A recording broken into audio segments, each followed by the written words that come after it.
Hello and good morning. Alright, did I unlock the bazaar yet? That I did. Alright, so we don't really have anything to bazaar up yet. I don't think there's anything to really switch on the party yet, actually.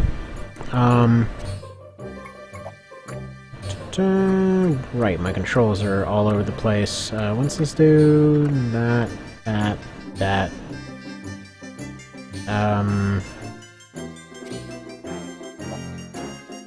Okay, apparently that's where that is. Alright, so I was basically looking through and let's see what we can do here. That guy can be a white monk. Pretty much it at this point. I guess I'm just gonna leave them all as their starting class. Not really any huge need to rock the boat there. This first fight, usually fairly straightforward.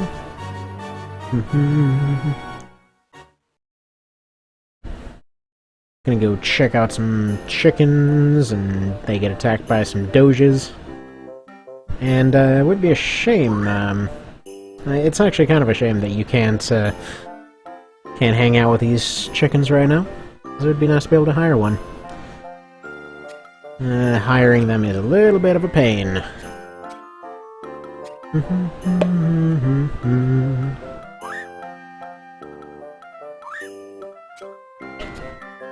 You know, they wouldn't have as much of a problem if they would just close that friggin' gate. Like, they just didn't even try.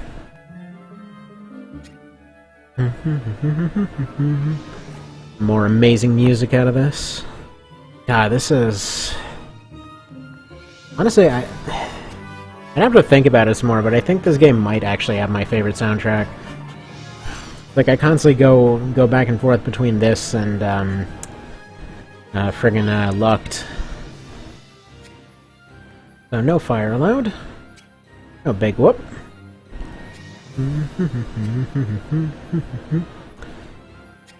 Like he says, they're just engagement rules, more or less.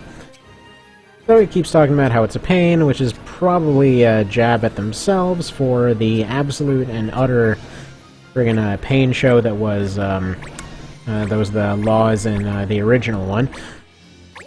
Alright, so we have that. There's also a thief unit, and we're gonna go ahead and completely forget that he even exists. Alright, start is whatever that was. So let's see, unit menu is... That's Y. Okay, X is this one, I guess? Alright. For some reason select is X. Like I mentioned last time, I don't know for sure. Oh, also... I found out last time, it turns out the questions at the very start are what your extra clan privilege is. You start off with these three, but then you get one extra one, which I probably should have gone through and looked for the one for Power 2. But Luck 2 does the job pretty well. I believe it's like 10%, 20%, 30%, 40% that it goes up. Just so it's not completely game-breaking. And then you get other ones for like increased skill points and experience and weapon points and clan points and all that kind of thing. So yeah, the whole no resurrecting thing doesn't really matter anyway. Alright, let's see how far this run can get. Basically, since this game is frighteningly long, I'm probably just going to end it at the first game over. So, I'm not going to call it an Ironman run, really, even though that's pretty much exactly what it's going to be. We'll see. Because, yeah, this is one of those games that's so long that you really don't want to do, like, video stuffs of the whole thing. Like I mentioned, 300 friggin' parts. So doing this whole thing would end up actually taking longer than the entirety of the Lucked One Vision run went. There we go. Friggin' opportunity attacks are pretty darn good. Would be a shame if someone beat the hell out of you. There we are. Right, now I need to remember to stop giving their back.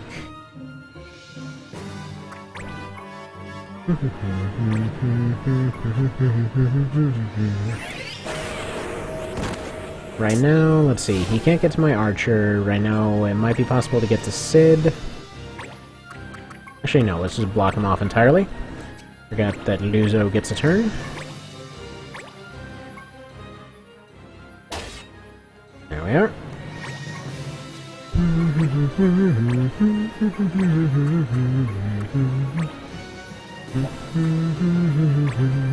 Oh, and instead of area of effect, this base version is only one tile, and that was a very unfortunate miss.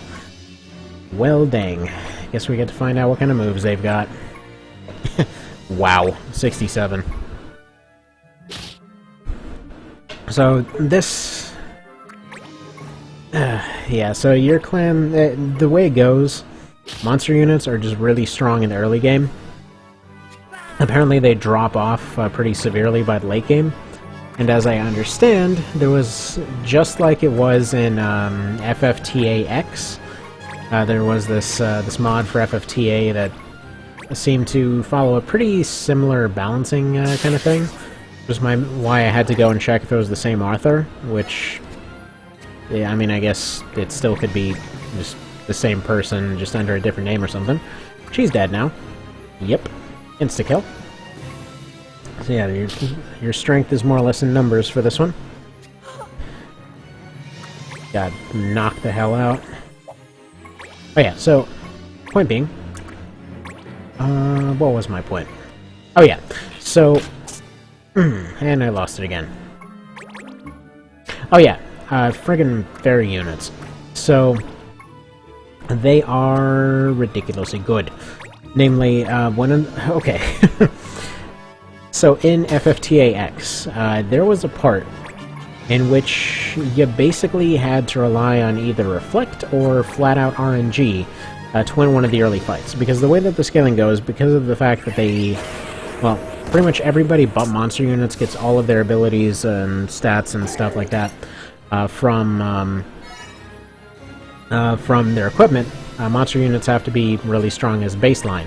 But they also can't get crazy stats per level in order to keep up, because, you know, then that would be its own, like, friggin' mess down the line.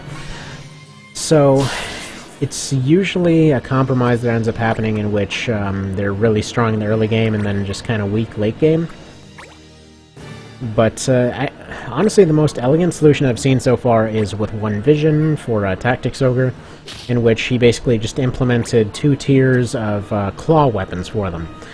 Which is interesting because it also put a very strange-looking... Wait a minute. You get War Arts? Oh, that's because he already had that move. I believe they each start with a move. But anyway, but yeah, so he implemented 2 tiers of weapons, and they weren't anything truly nuts, but just kind of by the way that game's mechanics worked, A, allowed them to essentially get elemental buffs, since they needed to be applied to a weapon, and B, it allowed to scale all of them a little bit better. In this case, I don't know if there's just no way to give monster units a weapon, but it's just kind of how it worked in that one.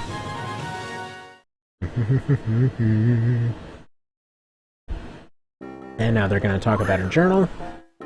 And then there were chickens. But yeah, so just basically adding those 2 weapons in the game ended up completely fixing the monster balance to the point where they're actually the same throughout it.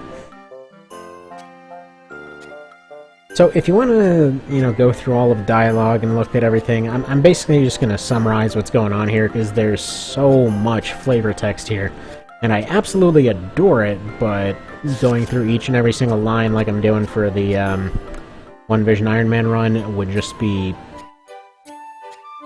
It's a completely different tone. Like, for this one, it's a lot of, like, cutesy back and forth and, like, general everyday kind of stuff, which... Again, absolutely love it, but it would get extremely irritating if it was me narrating over that crap, so I'm just going to stick to the gameplay changes for this one. Kinda want to see how the balance works on this mod.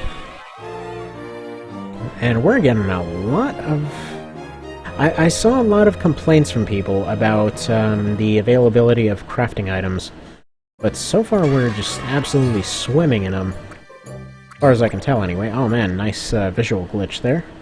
That, by the way, is an emulator thing, it's not the mod. Because I've been running the mod on a DS as well, and it's just fine.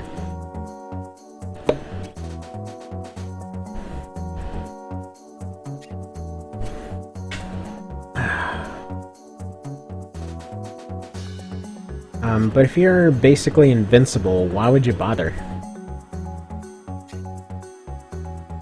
Also, you'd think that they'd immediately hire all of these giant bands of hunters. Oh, by the way, also, I never noticed Hurdy there on the left. Has he just been there the whole time? Is he just gonna make cameos until he joins?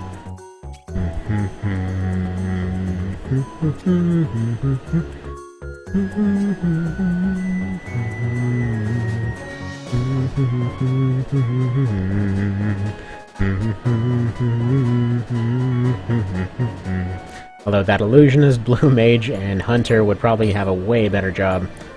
Way better chance of getting this job done.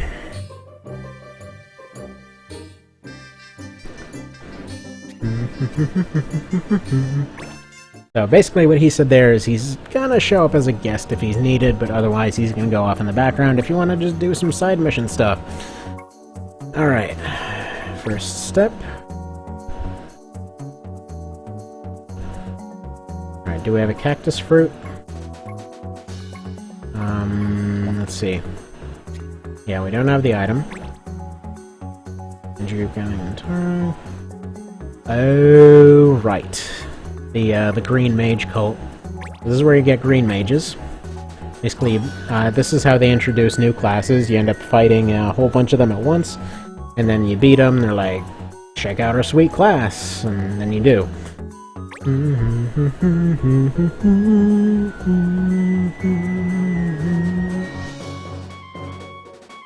Alright. So this is essentially plot progression.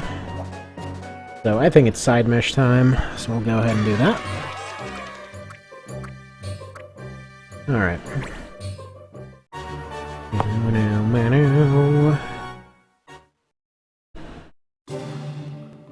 I recall this one being fairly difficult, so hopefully this isn't the case.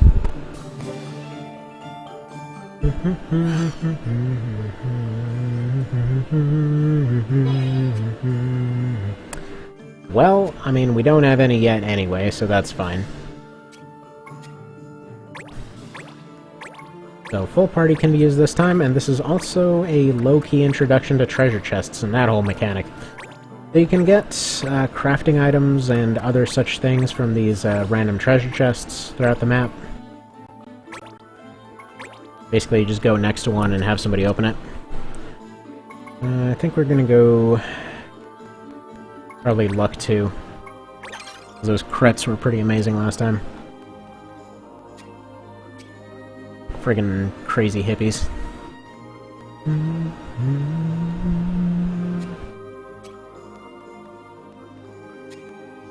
Nourish.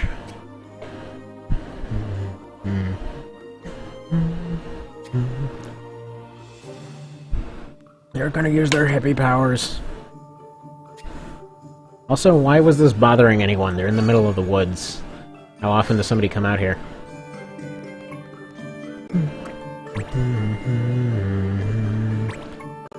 Alright, 82 health, so they're roughly at the same level as far as that goes.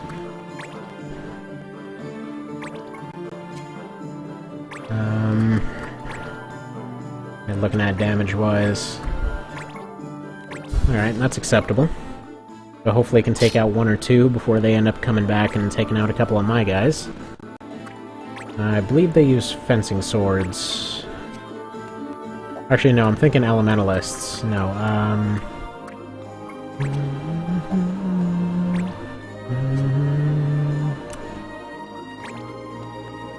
Alright, you actually can't necessarily see it. There's a secondary menu up top that gives all of their equipment. So they use maces, it would appear.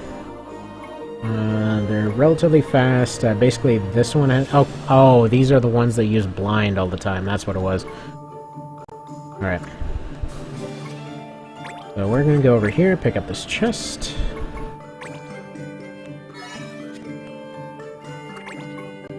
This is why I was saying it's a weird one for video kind of stuff. Because essentially, you know, a lot of stuff is going on the higher screen as far as stats and stuff like that go. And what's weak to what and all that, so it's one of those ones you definitely want to play on the original console for sure. The only way to really do so at this point, if you're not using an emulator, is essentially to get one of these, like, weird chip things and essentially drop your ROMs onto that. And I mean, there's some dubiousness in terms of what's actually allowed or not. Obviously, if, you know, it apparently just counts as a digital backup and all that if you essentially just already have them, which I already do. I mean, this is one of the ones I grew up with, so of course I friggin' have it. Not necessarily grew up with. I would say more formative years than, like, proper grew up with, but whatever. Come on, crit. Well, they're critical anyway. Not exactly that kind of critical, but it'll do. So they're just gonna go... Oh, okay. That'll do. That'll do. It's just the one that has a weapon, right.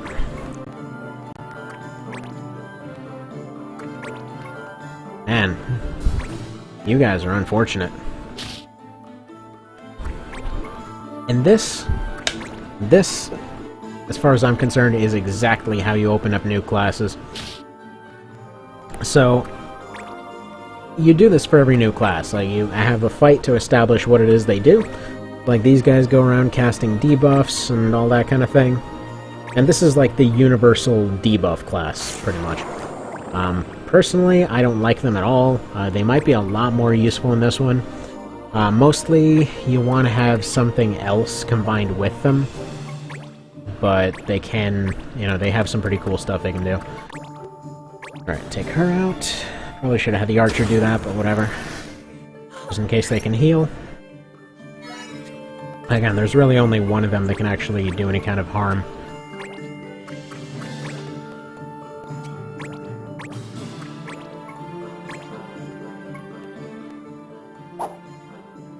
Of course. Just like FFT, all of the stats are actually way lower than they say they are, so you can never trust any of the numbers.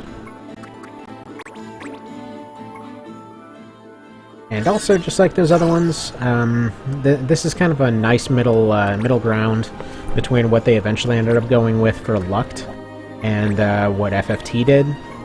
So basically, you gain all of your stuff at the end of the fight instead of during the fight, which is a much easier system if you ask me.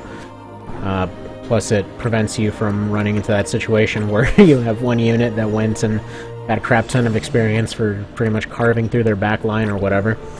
And then everybody else is completely underleveled because they weren't utilized.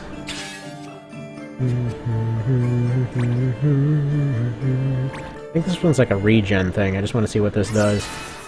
Oh, resilience. Okay, it's an AoE resilience move. Alright, you just sit there.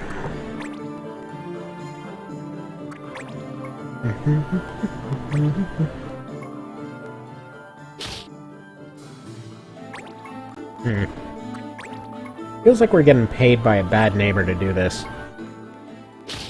Or a construction company or something. It's just like, no, there's some hippies in the woods. I need them gone. Alright.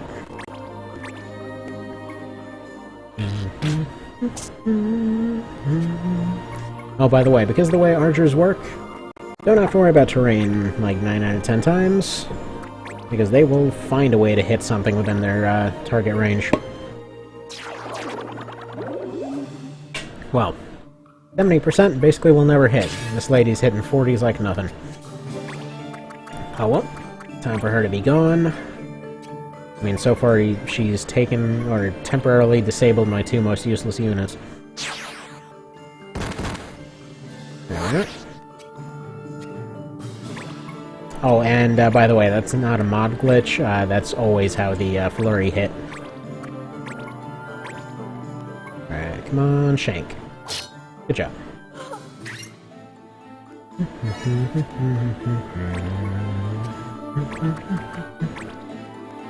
She doesn't have any Azuna or anything else, so she's just gonna sit as she is.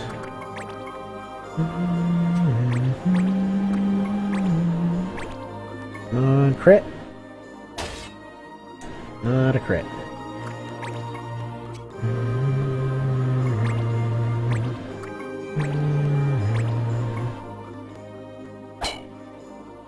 I want to fix this guy's debuff and have him firing at the same time. True, that's gonna happen.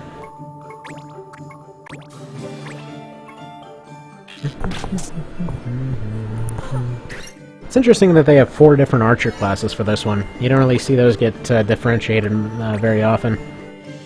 But you've essentially got archers for your general purpose, disabling shots and all that. They're like trick shooters with light bows. You got your hunters, which are, well, they're basically an anti-monster unit. Except they've basically got a counter to everything. They've got a, like, pretty decent selection of debuff moves and stuff like that. They're just like a fancier archer in many ways, but if you combine both their skill sets, it's really good.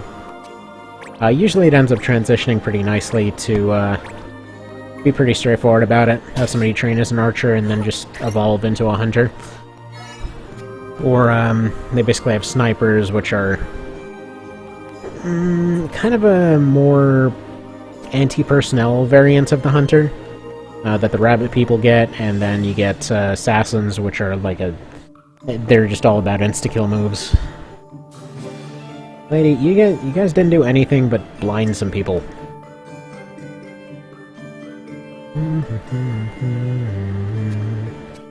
So now we get green mages. That's another cool thing. The super advanced classes are locked off by just you don't know about them. So basically everything up to maybe what could be considered mid-tier classes you pretty much already know about. Also, this is a very nice little start they set up. Because if we go here, they've all learned their abilities, and it's nice that they tell you because they're dancing.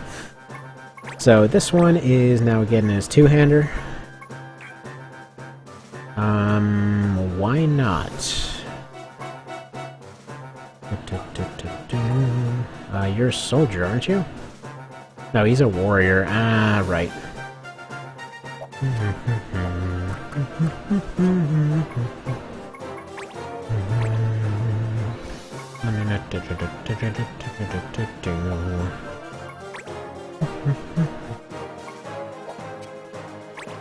Alright, remove that. Get yourself a 2H.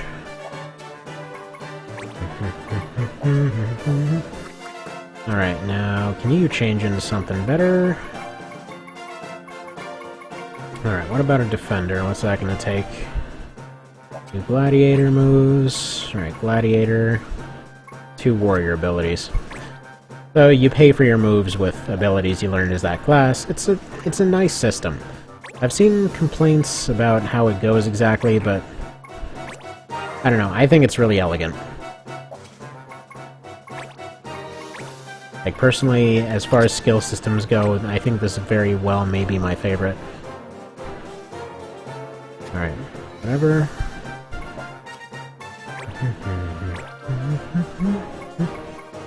Let's see if we can give them anything.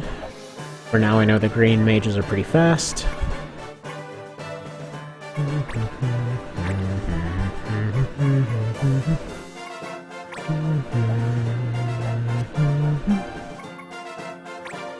And might as well have this one training as white mage for now. Because I don't think there's any new black mage stuff they can learn until we get the tier 2 rods in the store.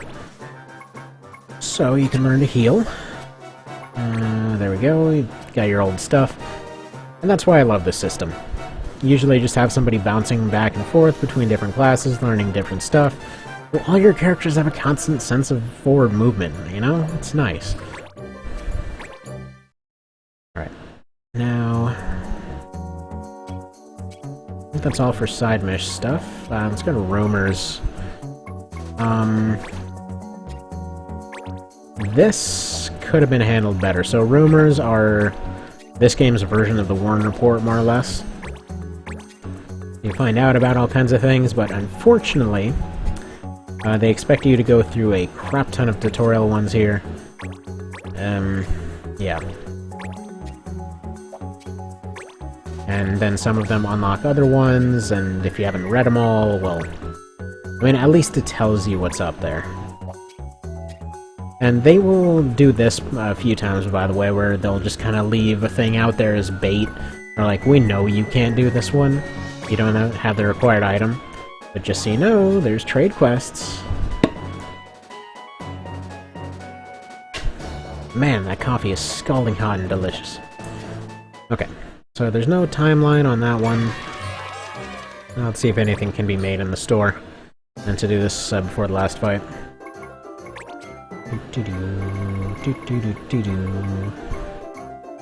Alright, so we got survival sets, so some kind of armor. And great swords. I definitely want one of those.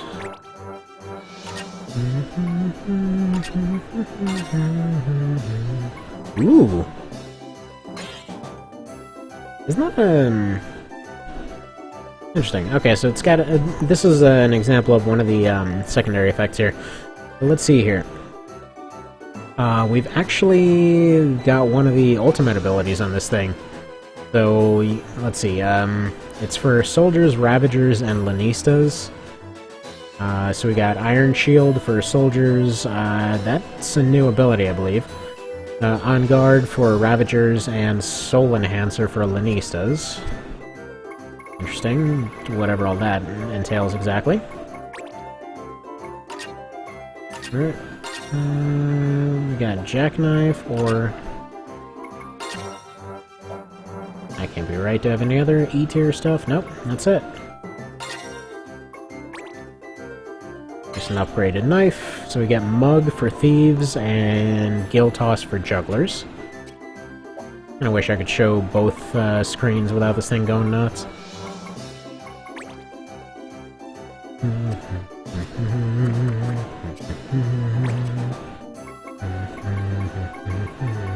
Alright, so he's kind of stuck for now. They expect you, they kind of leave you stuck for a little while, and they expect you to change between the different classes, but I really don't want him training as a monk yet. Actually, do I? Maybe. We'll see. Their class is available, but not their weapons. Funnily enough, you can get some... Oh wait, no, they can get a mace. It looks like they get sleep from it, so that'll be useful. No abilities from the clothes. They're fine as they are. Hat just gives defense and resistance. It seems pretty minor, so... There's that. Nothing really for the miscellaneous slots. Alright, no abilities from the Bronze Helm. And you might be noticing over and over, if you've played FFT, or not FFT, well, both FFT and the Lucked remake. We'll be seeing some overlap as far as stuff goes. One thing I appreciate a lot about FFTA and FFTA2, they have actual, like, linen armor in here. That's, I mean, it's, granted, it's lowest tier, but it's just nice to see there, you know? They remembered. Also, this thing does not give any skills, and I forgot to give him his longbow. That's probably why he hasn't learned anything yet. He already had a jackknife. The dagger is just worse in general. Actually, the dagger gives a negative attack score. Or no, wait, no, it's comparing with the current one. Never mind. That is my mistake. Alright. Fine on clothes, but you probably want a hat.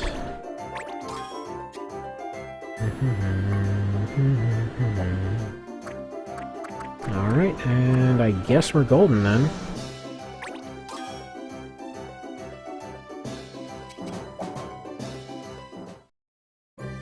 Actually, no, I should probably pick up that sword that was just made. It's probably completely out of budget for now.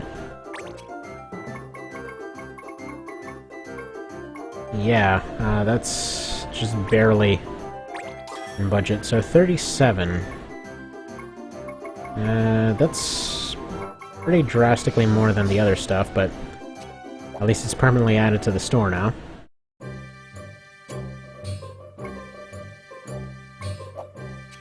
Alright. I want to check out these abilities, though. This thing gives the Rupture. I believe that's an anti-defense move. I don't know what Iron Shield is, though. Seems like these two are actually the same damage, interestingly enough. Huh. Alright, gonna go for Iron Shield first, though. Let's allow shields? No. That sounds like a defense move, and that sounds like it would be very useful. You need your longbow, though. Yeah, so now he gets focus, which is like a guaranteed hit move, I believe. Alright, you get your iron helmet.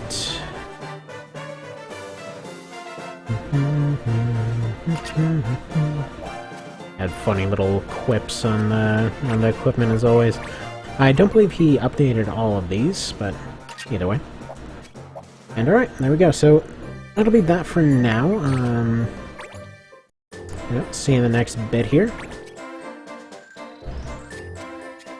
Hard to believe it's almost an hour in, we've made almost no progress. Anyway, see you next time.